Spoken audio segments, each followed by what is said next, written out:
اس مقدس مہینے کی حرمت اور اس کی عظمت سے کون مسلمان ہے جو ناواقف ہو؟ اللہ تبارک و تعالی نے اس مہینے کو پوری امت مسلمہ کے لیے سال بھر کے گناہوں کے کفارے کا اور درجات کی بلندی کا ذریعہ بنایا۔ نبی کریم سرور دو عالم صلی اللہ علیہ وسلم رجب کا چاند دیکھ کر یہ دعا فرمایا کرتے تھے کہ یا اللہ ہمیں رمضان کے مہینے تک پہنچا دیجئے، یعنی ہماری عمر اتنی کر دیجئے کہ ہم اپنی زندگی میں رمضان پالیں۔ وہ مہینہ آنے والا ہے اور اللہ تبارک و تعالیٰ کی رحمتوں کی گھٹائیں برسنے والی ہیں، اس کی پہلے سے کچھ تیاری کرنے کی ضرورت ہے۔ رمضان المبارک کا مہینہ ہر سال آتا ہے اور گزر جاتا ہے، لیکن ہمیں کوشش یہ کرنی چاہیے کہ اس رمضان کے ایک ایک لمحے سے، اس کی ایک ایک ساعت سے صحیح فائدہ اٹھائیں، کیونکہ آدمی غفلت کی حالت میں مہینہ شروع کر دیتا ہے اور باتیں آج سے کل پر اور کل سے پرسوں پر چلتی چلی جاتی۔ اس لیے اس بات کی ضرورت ہے کہ شروع ہی سے، رمضان شروع ہونے سے پہلے آدمی اس کی تیاری کرے۔ یہ مہینہ یوں تو روزوں کا مہینہ ہے، رات کے وقت میں تراویح اس میں سنت مؤکدہ قرار دی گئی ہے، لیکن ایسا لگتا ہے کہ یہ پورا کا پورا مہینہ در حقیقت مسلمانوں کو ایک نئی زندگی دینے والا مہینہ ہے۔ 11 مہینے تک ہم لوگ اپنی دنیاوی مصروفیات میں لگے رہتے ہیں اور ان مصروفیات کی وجہ سے بسا اوقات ہم پر غفلت طاری ہوتی رہتی ہے اور اللہ جل جلالہ کے ساتھ جو مضبوط تعلق ہونا چاہیے تھا وہ کمزور پڑ جاتا ہے۔ اس واسطے اللہ تبارک و تعالی نے یہ مہینہ اس غرض کے لیے بنایا ہے کہ جو لوگ سال کے 11 مہینوں میں اللہ تبارک و تعالی کے تعلق سے دور چلے گئے ہیں، ان کو اس مہینے میں قریب لایا جائے اور اللہ تبارک و تعالی کی محبت، اس کی خشیت، اس کا تعلق، اس میں اضافہ ہو۔ اور در حقیقت یہ مہینہ اس لیے بھی بڑی اہمیت رکھتا ہے کہ اگر غور سے دیکھا جائے تو یہ ٹریننگ کورس ہے جس سے ہر مسلمان کو گزارا جاتا ہے۔ یہ ایک تربیت کا زمانہ ہے، یہ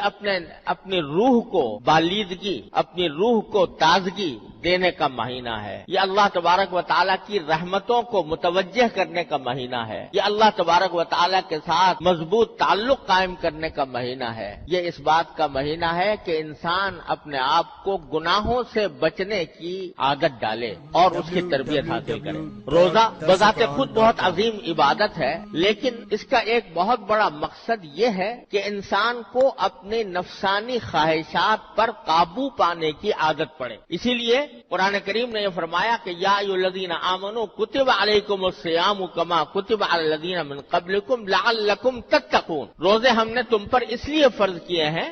تاکہ تمہارے اندر تقوی پیدا ہو۔ تقوی کس چیز کا نام ہے؟ تقوی اس کو کہتے ہیں کہ آدمی کے دل میں کوئی غلط خواہش پیدا ہو رہی ہے، غلط جذبہ پیدا ہو رہا ہے، دل میں برائی کی امنگ پیدا ہو رہی ہے، برائی کا میلان پیدا ہو رہا ہے، لیکن آدمی اللہ تبارک و تعالی کی عظمت کو، اس کی خشیت کو، اس کے جلال کو مد نظر رکھ کر اپنی اس خواہش کو دبا دے، اپنی اس خواہش کو کچل دے، اللہ کے لیے کچل دے۔ اس کا نام ہے تقوی۔ کہ دل میں خواہش پیدا ہو رہی ہے کہ میں اپنی نگاہ کو غلط استعمال کروں اور اس کے ذریعے کوئی گناہ کی چیز دیکھوں، لیکن آدمی یہ سوچتا ہے کہ میں اللہ کا بندہ ہوں، اللہ تبارک و تعالی مجھے دیکھ رہا ہے، میری ایک ایک نقل و حرکت اس کی نگاہ میں ہے اور کل کو مجھے اپنی ایک ایک نقل و حرکت کا جواب بھی دینا ہے۔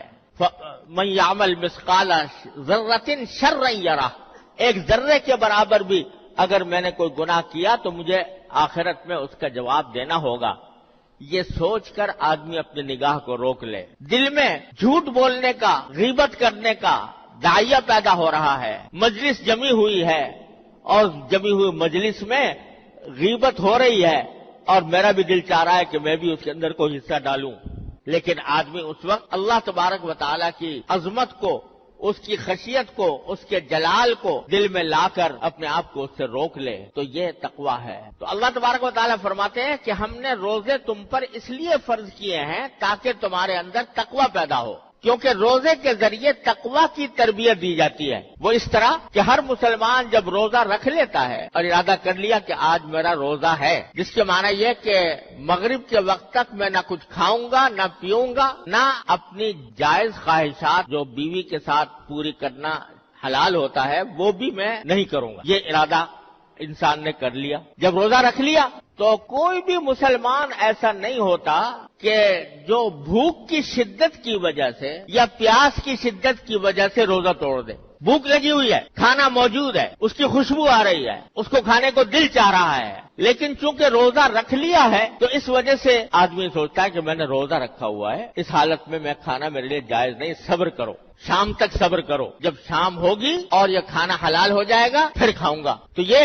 جو انسان اپنی بھوک کی خواہش کو روک رہا ہے، اس لیے روک رہا ہے کہ اللہ تبارک و تعالیٰ کے لیے روزہ رکھا ہوا ہے اور روزہ توڑنا بہت سخت گناہ ہے، اس کا کفارہ بھی بہت زبردست ہے. اس واسطے آدمی رک گیا باوجود بھوک ہونے کے. یہ چیز جو اس کو کھانے سے روک رہی ہے، پینے سے روک رہی ہے، یہ در حقیقت اللہ تبارک و تعالیٰ کے عظمت و جلال اور اللہ تبارک و تعالیٰ کی خیشیت، اس کے حکم کا احترام، یہ چیز ہے جو اس کو ان خواہشات پر عمل کرنے سے روک رہی ہے. تو اللہ تبارک و تعالیٰ فرماتے ہیں کہ روزہ ہم نے اس لیے فرض کیا ہے تاکہ تمہارے اندر یہ تقویٰ کی تربیت حاصل ہو تمہیں.